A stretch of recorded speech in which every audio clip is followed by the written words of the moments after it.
ՕԵԿ-ական Հովհաննես Մարգարյանը մամլո ասուլիսի ժամանակ մի քանի անգամ հարկ համարեց գովերգել իշխանություններին, մասնավորապես Սերժ Սարգսյանին վարվող արտաքին քաղաքականության համար։ Նշեց, թե իշխանությունների եւ իրենց կուսակցության դիրքորոշումները համընկնում են բոլոր հարցերում, այդ թվում Ղարաբաղյան։ Այսինքն համընկնում են մեր տեսակետները երկրի նախագահի կողմից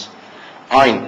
սկզբունքների հետ, այսինքն այն մոտեցումների հետ, որին մենք պարբերաբար արձանատես ենք լինում բանակցային գործընթացում։ Հովհաննես Մարգարյանը դրական տեղաշարժ տեսնում է նաև հայ-թուրքական հարաբերությունների պարագայում։ Հավասարակշռված քաղաքականություն է վարվում եւ հնարավոր ամեն ինչ պիտի արվի հայ-թուրքական սահմանը բացելու համար, ասում է նա։ Նախաձեռնողական մի քաղաքականություն է, որի արդյունքում դեռ անցած տարի մենք ականատես եղանք, որ Աբդուլլա Գյուլը Թուրքիայի նախագահ ժամանեց Հայաստան եւ բնականաբար այսօրվա դրությամբ պետք է հնարավոր ամեն ինչը արվի, որպեսզի հայ-թուրքական սահմանները բացվեն։ Ուզենք թե չուզենք, մեր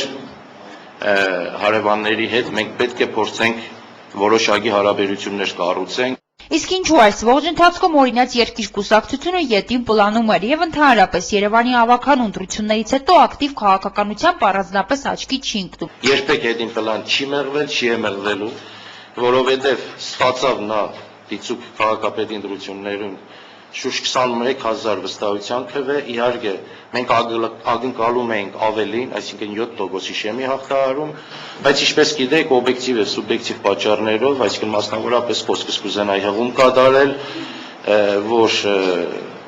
բոլորս ականատես եղանք, որ նախորդ ընտրությունների հետ համեմատ բավականին պասիվ էր երևանցիների մասնակցությունը այդ աննախադեպ ընտրության, քանի որ առաջի անգամ էր։ Պատգամավորի կարծիքով իրենց բարդության պատճառը կազմակերպչական խնդիրներն են եղել եւ չնայած այն հանգամանքին, որ Երևանում եռակի ու քառակի անգամ նախորդ ընտրությունների համեմատ քիչ ձայն է հավաքել օրինաց երկիր կուսակցությունը, Գյումրեցի պատգամավորը դեռևս ակնկալիքներ ունի, որ կուսակցության վարկանիշը երբևէ կբարձրանա։ Օրինաց երկիրը միշտ ստացել է ժողովրդի բավականին մեծ վստահության քվե եւ Հայաստանի Հանրապետությունում օրինաց երկիր քաղաքական ուժը միշտ ունեցել է մեր կուսակցությունը իր ծանրակշիռ ազդեցությունը եւ ներկայությունը քաղաքական դաշտում։ Հետ այսու ունենալու եւ շարունակելու։ Հեղինե Պիշարյանը քարոզարշավի ժամանակ նշում էր, թե Երևանում կա 20000 ՕԵԿ-ական։ Նա էր արդյոք ուռճացնում թվերը, թե ՕԵԿ-ականները ձայն չտվեցին իրենց կուսակցությանը մայիսի 31-յան ընտրություններին։ Միգուցե եւ քիչ են եղել ոչ կուսակցականներ, ովքեր ձայն են տվել օրինաց երկրին, չեմ կարող ասել։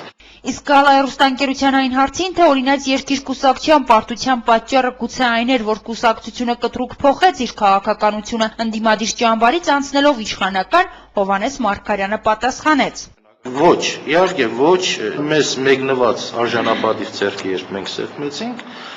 սա եղել է մեր թիմի որոշում։ Երևանում օրինաց երկիր կուսակցության պարտությունից հետո Գյումրեցի պատգամավորի հույսը դարձյալ Գյումրեցի ընտրողն է։ Մարգարյանը ծածուկ հույսերը փայփայում, որ եթե առաջիկայում էլ ընտրություններ լինեն, Գյումրին դարձյալ իր վստահության քվեն տալու է օրինաց երկրին ու նրա առաջնորդ Արթուր Բաղդասարյանին, որն ինչպես նշեց պատգամավորը, ընդամենը իրեն մեկնած արժանապատիվ ձեռքն է սեղմել։ Կլինի ընտրություն եւ մեկ անգամ եւս դուք կհամոզվեք, որ այսօրվա դրությամբ այդ ձեռքսեղմումը եղել է կարևորագույն սկզբունքների հիման վրա։ Ավելի լավ Գյումրեցին քաջատեղյակ է,